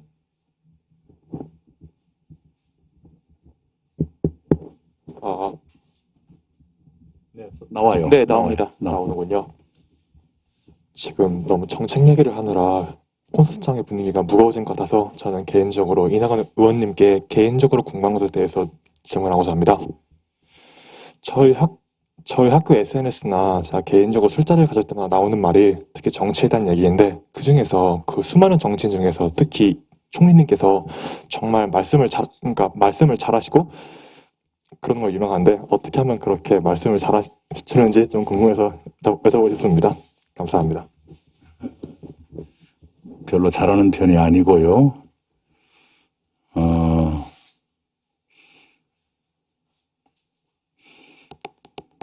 글쎄요. 말이라는 건 생각을 표현하는 거니까요. 여러 대화의 경험이라든가 토론의 경험이라든가 또는 다른 사람의 얘기를 듣는다거나 그 뭔가가 제 내부에 있어야 되겠지요. 누구든 간에. 말이라는 게 없는 것을 말하는 것은 아니잖아요. 예, 그렇게 생각을 합니다. 특별히 제가 말을 잘한다고 보지는 않아요. 오늘 Q&A 진행하시는 거 보니까 확실히 잘하시는 것 같긴 합니다. 네, 온라인에서 또 질문이 들어왔다고 하는데 어떤 위원님인지 띄워주시겠습니까? 네, 주승현 위원님 마이크 연결됐을까요? 예, 들리십니까? 네, 잘 들립니다. 네, 저는 다른 면이 아까 주거 문제도 나와서 질문을 드리는 건데, 현재 우리나라가 지역 불균형이 저는 좀 심하다고 생각합니다. 물론 서울 인구가 예전에 비해서 좀 많이 빠지고 있지만 그 인구가 결국엔 다시 경기도, 수도권으로 이전하고 있고, 그리고 지방의 인구는 계속 지속적으로 감소를 하고 있거든요. 그리고 제 생각에는 주거 공급 자체가 부족하다기보다는 수도권의 인구가 너무 많이 몰리기 때문에 주거가 부족해진 현상이 일어나고 있다고 생각을 합니다. 그래서 그 주거 공급을 늘리는 것이 주거 안정을 위해서 필요한 방안이 아니라 지역 불균형을 해소함으로써 인구를 좀 다른 지역으로 분산을 시켜서 주거 안정을 도모하는 것이 좀 더 현실적인 방안이라고 생각을 하는데요. 이에 대해서 어떤 생각이나 정책을 가지고 계신지 궁금합니다. 네, 옳은 말씀이시죠. 옳은 말씀이신데, 균형 발전은 주택 공급보다 훨씬 시간이 더 많이 걸려요. 그래서 균형 발전을 기다리기 위해서 주택 공급을 더디게 했다가는 지금보다 훨씬 더 큰 문제가 생길 수가 있겠지요. 네, 그런 생각이고요. 균형 발전은 제가 늘 말씀드리지만 문재인 정부가 참 아쉬움을 남겼다고 지적받는다면 그 중에 하나가 균형 발전이라고 생각합니다. 지방에 가면 굉장히 위축되고 있고요. 그래서 이것을 이대로 두어서는 안 된다. 이제 거의 방치할 수 없는 단계까지 왔다. 그 생각을 합니다. 여러 가지 정책을 구상하고 있는데요. 잘 다듬어지면 내놓도록 하겠습니다. 네, 감사합니다. 다시 현장으로 돌아와서 현장에 질문 있으신 분, 이쪽에 안에 민트색 옷 입으신 분 질문해 주시면 될 것 같습니다. 네, 안녕하세요. 네, 군 부대가 많이 없어지고 있는데, 군 부대 내년에도 많이 폐쇄하셔서, 또 간부들을 또 이동시키려고 하시는지, 그게 궁금합니다. 네, 지역에 따라서는 그런 것도 있을 수 있겠다 싶으네요. 네, 어느 지역인지 어디 강원도이신가요? 경기 북부인가요? 네, 강원. 네네네. 국지적으로는 그런 것도 있을 수 있겠다고 생각을 합니다. 왜냐하면 병력 자체가 축소되고 있고요.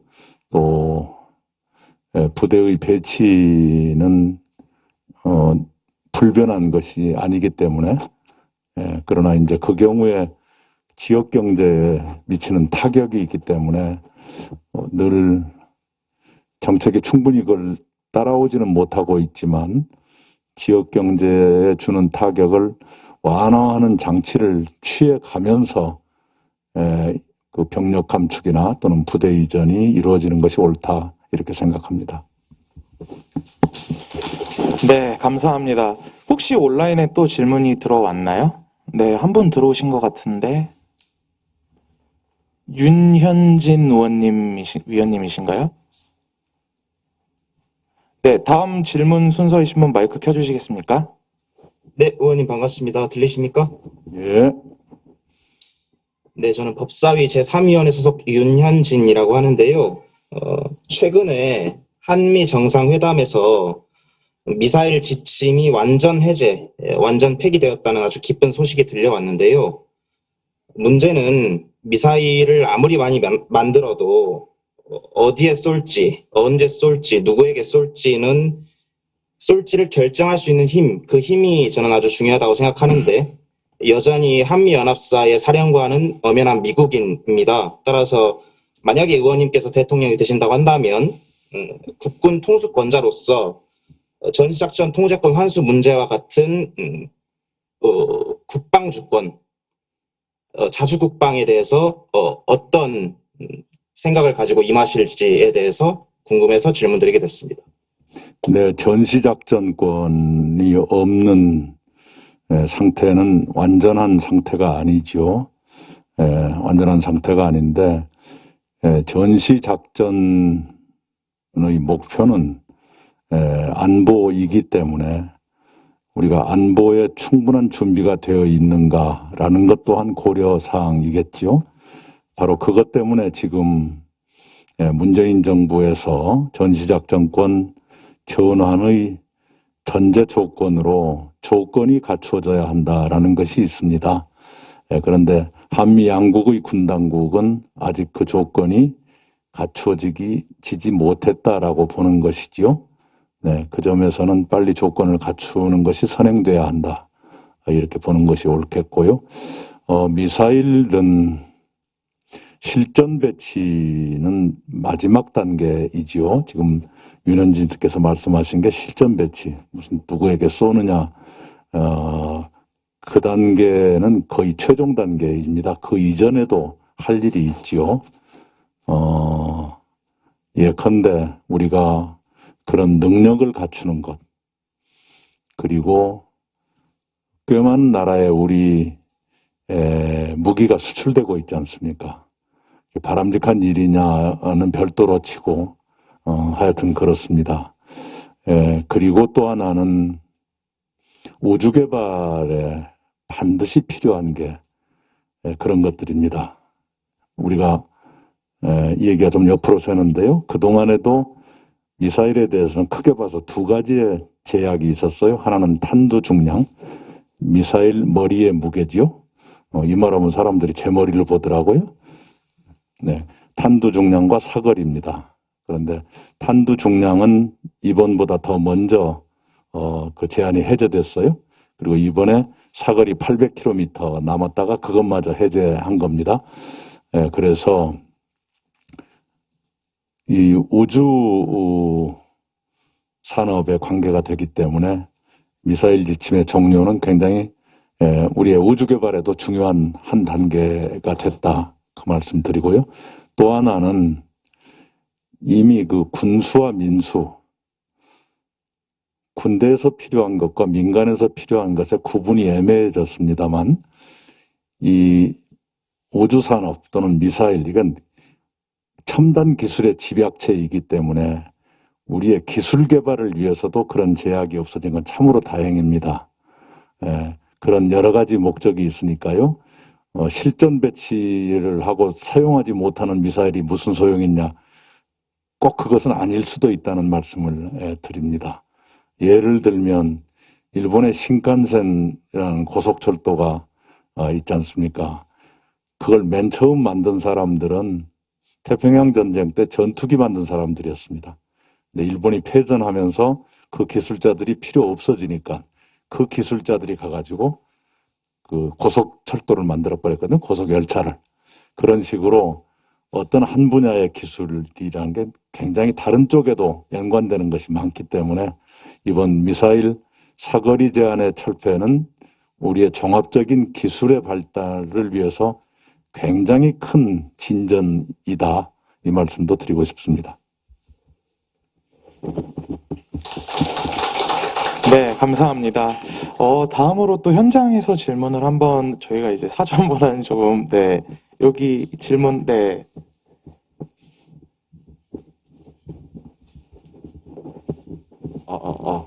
네, 안녕하세요. 아까 아침에 말씀드렸듯이 법제사법위원회 간사를 맡고 있는 양승진이고요. 저 같은 경우에는 이제 아까 아침에 지역국토 발전이 나와가지고, 지역 할당제에 대해서도 좀 여쭤보려고 질문 드렸습니다. 최근에 저희 청년 세대가 가장 집중하고 있는 것이 기회평등인데요. 이 지방 할당제에 관해서 좀 역차별이 아닌가 하는 어떤 목소리들이 많이 나오고 있습니다. 예를 들면 저 같은 경우에는 이제 01년생 이제 21살인데요. 이제 2년 전쯤에 19년도쯤에 수능을 봤으니까 그때 당시에 저희 반 구호가 인서울하자였습니다.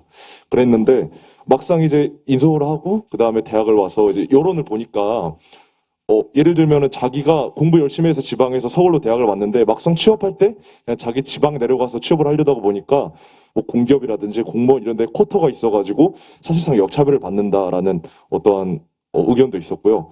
그리고 최근에 또 대두가 되는 것이 로스쿨을 일반적으로 이제 지역 인재로 메우겠다라는 법안이 막 발의가 된 걸로 알고 있어요.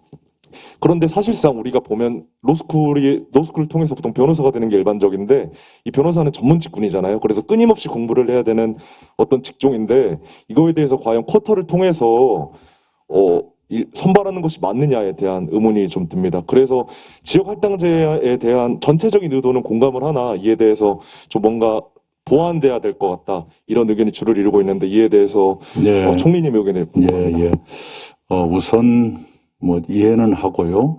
그것이 정말로 차별이라면 방법은 있죠. 그 제도 시행 이후의 입학생부터 적용하면 돼요. 그걸 알고 입학했다. 네, 그러면 되고요. 또 하나는 이제 그 지방 출신이라고 하는 것에는 고등학교까지 포함된다. 그래서 내가 고등학교는 내 고향에서 나왔지만 대학은 수도권으로 갔다. 그래서 내가 고향에서 다시 봉사하고 싶다. 그런 분들에게 길을 열어드리는 건 충분히 아름다운 일이라고 생각합니다. 그런 방법이 있을 수 있죠. 로스쿨은 그 정도로 막 이렇게 역차별 시비를 일으킬 만큼 쿼타가 크지는 않는 것 아닐까 싶으네요. 네.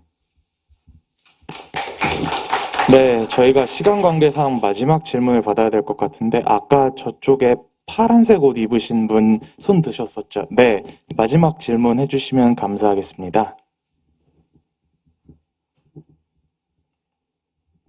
네, 저는 외교통일 제2원의 신아연이라고 합니다.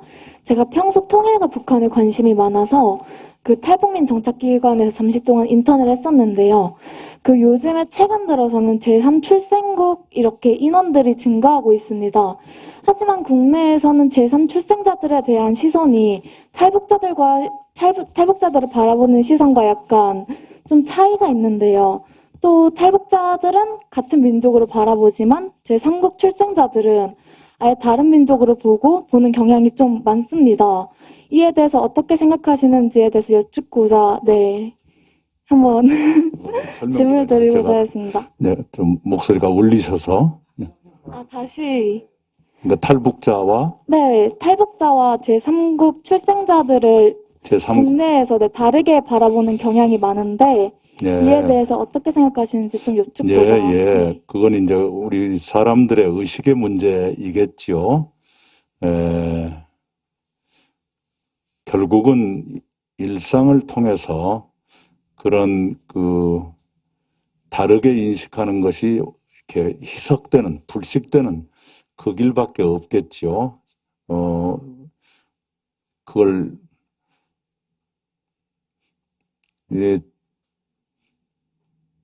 우리 사회의 언론이나 또는 학교에서 교육이라 그러면 또 이제 거부감이나 생길 수가 있으니까 자연스럽게 사람들이 받아들일 수 있도록 하는 노력이 필요하다.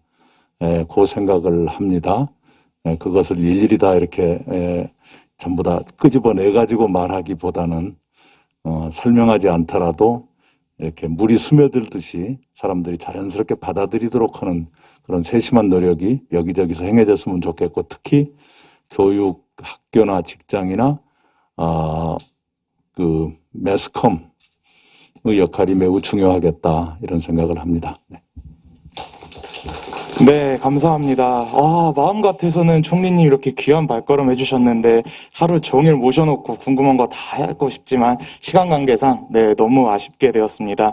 더 궁금한 게 있으시면 총리님 이메일을 보내던 하시면은 답변 혹시 그럼요. 네네. 네, 가능하시다고 하니까 오늘 또 현장 참석자분들께서는 명함 받으셨으니까 궁금한 게 있으면 연락해 주시면 될 것 같습니다.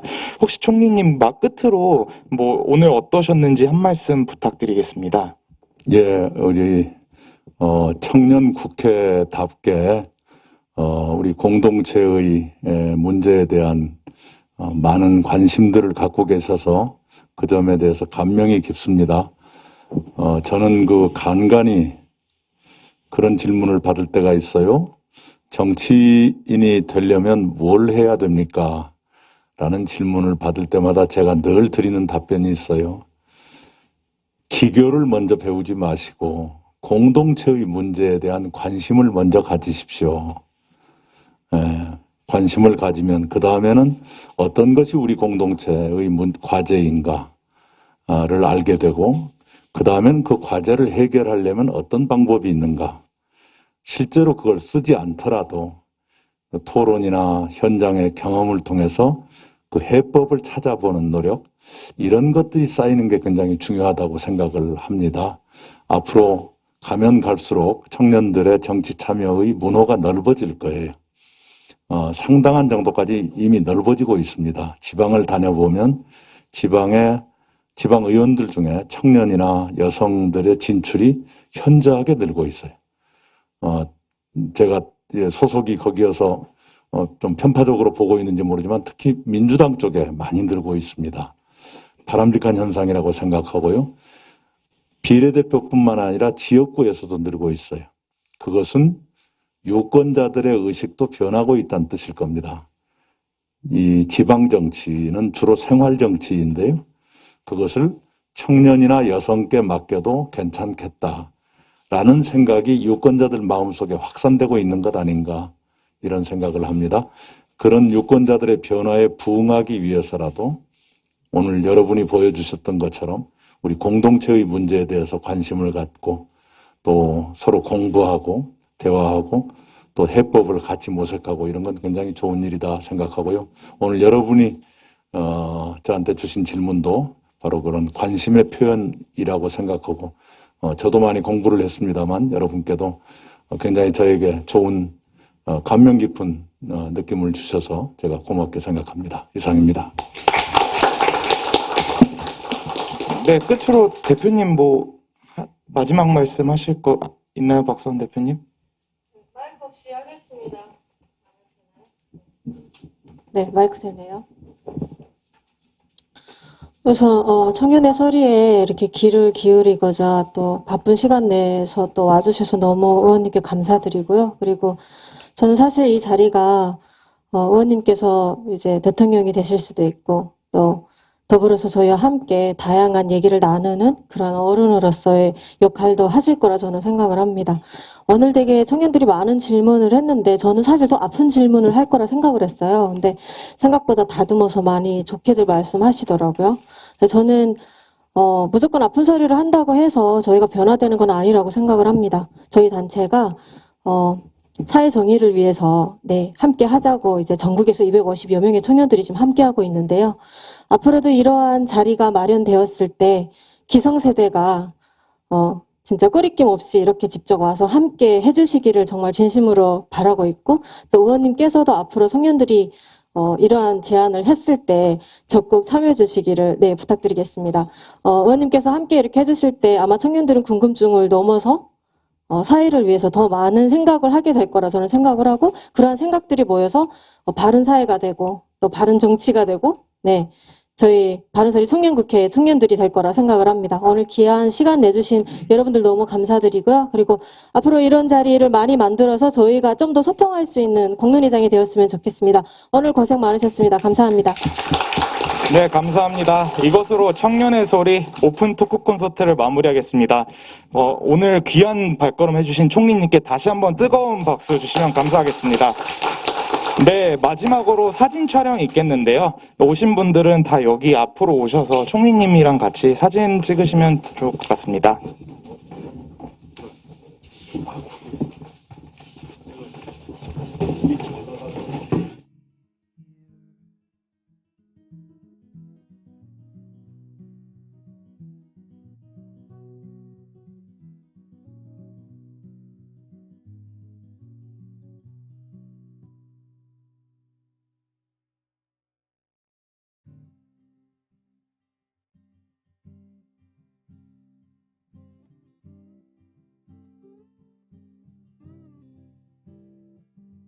She holds the fool's gold, and her face is to the wind.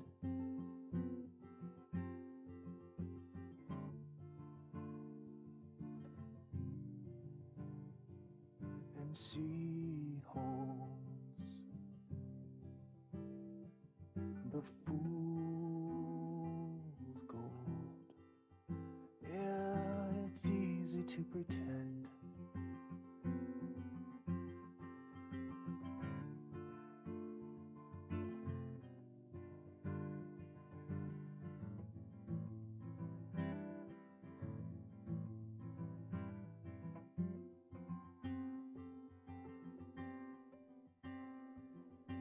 He's cold and he's so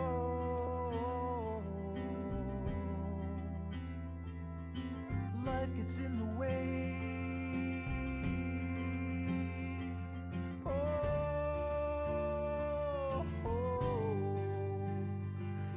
And he knows what's below. It's a long fall back to land.